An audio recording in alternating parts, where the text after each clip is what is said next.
Ali bodo delavci cestnega podjetja Maribor 30. novembra stavkali, je sedaj odvisno predvsem od tega, ali se bo delodajalec držal dogovora, ki je bil v sindikati sklenjen na današnjem sestanku. Dogovorjeno je bilo, da se stavka prekine pod pogojem oziroma da se ne izvede pod pogojem, da je do 29.11. plačana v celoti plača za mesec oktober 2010. Ukolikor se to ne bo zgodilo, bodo delavci zagotovo stavkali.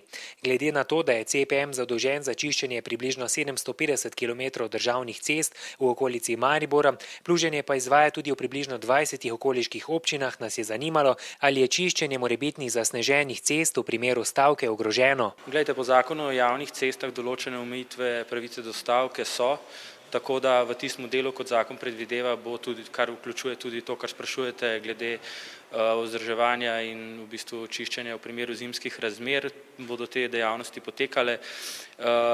O podrobnostih sicer stavke v ostalih delih v bistvu dejavnosti tega podjetja bo pa v naslednjih dneh tudi bodo potekale priprave na stavko, tako da o podrobnostih zaenkrat v tem trenutku še ne morem govoriti. Omenjeni zakon določa, da mora izvajalec vzdrževanja javnih cest navkljub stavki v zimskem času zagotoviti prevoznost cest, ki omogoča normalno odvijanje prometa. Prav tako mora dnevno vršiti nadzor nad prevoznostjo cest. V primeru, da se stavkajoči delavci omenjenega zakona ne bodo držali, jim zakon nalaga celo prekinitev delovnega razmerja.